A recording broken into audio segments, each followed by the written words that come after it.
I think part of it is, having a college town, especially a college town with 40,000 students. Um, you really bring a lot of diversity, you bring a lot of different people into the community, and you have this dynamic where you have high school kids hanging out at college functions. I remember going to see the Vertebrats and the Nines, and some of the bands playing at street dances and this type of thing. So you have a melding of the culture where there's a little bit of an overlap, and I think that draws up, the kids coming from the local kids who are playing music and have rock and roll dreams, not to mention the kids who come here for school and wind up, kind of doing the same. I was one of the local kids and wound up playing with, people who came to town to go to school here, or people, who grew up here. So I think it's part of having that, diverse melding pot of diverse talent, in various levels of, you get a guy who's a virtuoso who happens to fall in with some punk rockers, and then all of a sudden, boom, you got something magical. Geographically, right between Chicago, St. Louis, Indianapolis, too, it's a good tour stop. You have an opportunity as a band.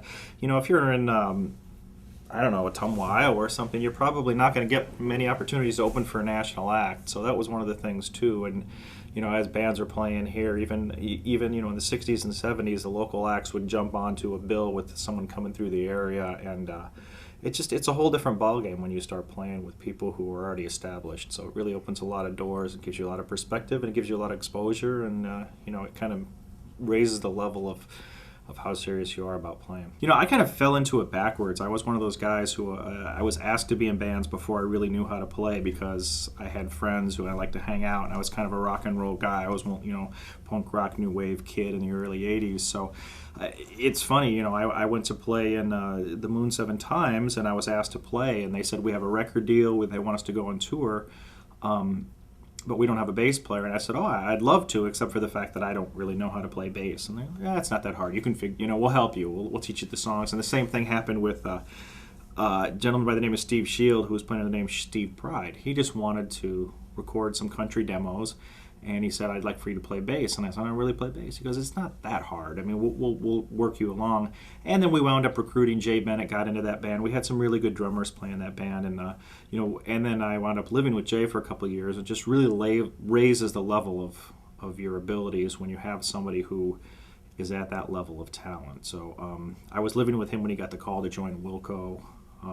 He was flying out to L.A. to play sessions when I was, we're just barely scraping by paying our $300 rent, and he's flying out to L.A. to, play on sessions for records, for bands with, big record deals and stuff. But it was a really interesting time, and it just kind of, I was really fortunate to play with some really talented people. So myself, I can't really take a whole lot of credit. I was in the right place at the right time. There happened to be a pretty good scene bubbling, both in the 80s when we had the opportunity to play, and then kind of the Husker Du replacement, Soul Asylum, opening up for those types of bands, Jayhawks, things kind of hitting that pre-grunge thing, and then coming out with the Moon 7 times, and kind of coming along in the college scene at the same time as Hum. So it was really, I had actually probably a couple of near misses on getting famous there. So.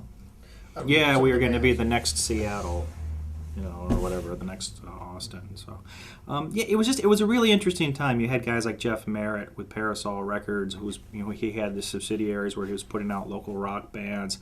The college rock station, we happened to slip a couple of bands on there. My band got played. Actually, my band got played on the local college station because we were getting played in Boston. It wasn't because we were from here. It was because we were on playlists elsewhere. So it was just a good time, and there was a good dynamic. And we came up through the mindset of, don't try to be the biggest band in your hometown. It was sort of coming out of, and don't get me wrong, these guys were really talented, had a lot of fun. There was a lot of great bands, but sort of the hair bands of the 80s, the big goal was to be the Friday night, Saturday night band at the big rock club here in town. That was, that was kind of your pinnacle, whereas we were of the mind of, go be a crummy band playing in Oshkosh on a Tuesday. Get out on the road, go play somewhere, go play Minneapolis, go play someplace else.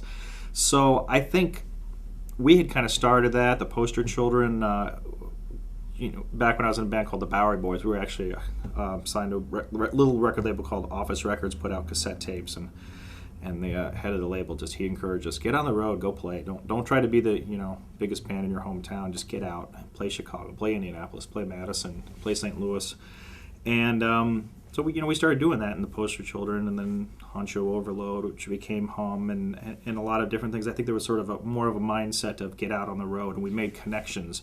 The Digits came through town, and the Digits had connections in Chicago with the Chicago punk rock scene, and then the Minneapolis scene. We had a lot of ties and a lot of big support network in the Midwest. So it was pretty cool, and I think that was sort of set the stage for us to be able to do that. It raises the level of your bands and your exposure, and the guys who are starting out as the low man on the totem pole writing about a rock band and their local zine, all of a sudden we're working at Spin Magazine or Musician or whatever else. So we kind of grew up with a lot of these guys, and as their careers got bigger, as these bands, as the bands that we were opening up for were signing to major labels, Soul Asylum and the Replacements and stuff, it was we were kind of coming along with them because we knew a lot of the same people. So I think it just kind of like lifted the level for everybody. Yeah, and we were just hitting that new era, and then there was a certain excitement. Cody Sokolsky came to town and opened up the independent record store, and he was a real cheerleader for the local scene, a real supporter. So when you have people like that, I mean, that's what's really going to solidify the scene. So it's not just about the bands. It was everybody. It was the people who believed in it, the people who were fans, the people who went out and really trumped it up and beat the bushes and wanted to make it as big as we could be, and was really proud of the fact that we had a great scene here.